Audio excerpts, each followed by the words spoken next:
हरियाणा में कांग्रेस का confidence high है। हाई कमान से लेकर पार्टी के मकामी नेताओं को भरोसा है कि सूबे में अगली सरकार उनकी बन रही है। इसी भरोसे के साथ आज पार्टी ने अपना चुनावी मैनिफेस्टो जारी कर दिया। कांग्रेस ने ख्वातीन और हेल्थ के लिए दिल खोलकर रेवड़ियों का भरोसा किया है। कांग्रेस का वादा है कि 25 लाख रुपए तक का मुफ्त इलाज मिलेगा।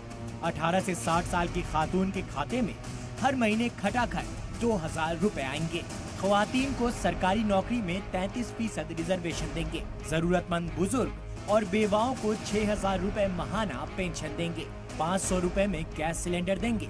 बहुत मेहनत से घोषणा पत्र बना है और मैं इस बात की बधाई देता हूं जो हमारी चेयरपर्सन है घोषणा पत्र की गीता बुकल्दी और सभी साथियों को जिनका इसमें हो रहा है।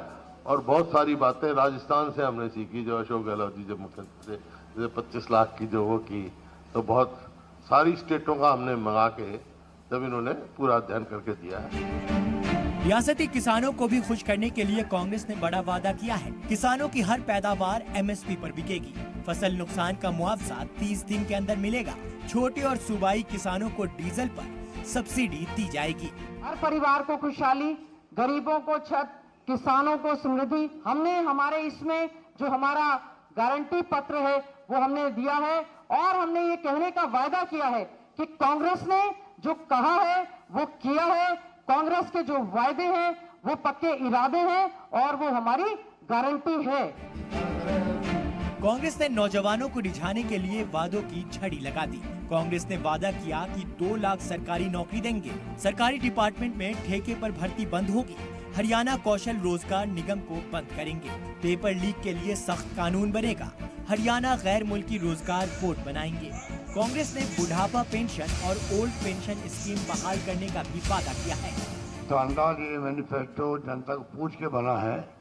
मैं उम्मीद करता हूँ कि आप सबको, प्रदेशवासियों को भी जो कमिटमेंट किए गए हैं, वादे किए गए हैं, आप जानते हैं कि कांग्रेस की क्रेडिबिलिटी है, जो वादा करती है वो निभाती है, निभाने का प्रयास भी करती है। उधर बीजेपी ने कांग्रेस के वादों को हवाई बताया है। झूठ का पुलिंदा है। कांग्रेस ने कभी भी आज तक अपने मैनिफेस्टो पर काम नहीं किया है। कांग्रेस ने एक झूठ बोलने की यूनिवर्सिटी बनाई है। वहां से जो डिग्री लेकर आता है वही अब इस कांग्रेस के लीडर बनते हैं, क्योंकि वो झूठ बोलने में बिल्कुल परफेक्ट होते हैं। रेवड़ियां देने में कांग्रेस ने अपना चुनावी पिटारा खोल दिया। सवाल उठता है कि इसके लिए बजट का इंतजाम कहां से करेंगे। हिमाचल में किए चुनावी वादे से पहले ही कांग्रेस जूझ रही है। ब्यूरो रिपोर्ट, सलाम टीवी।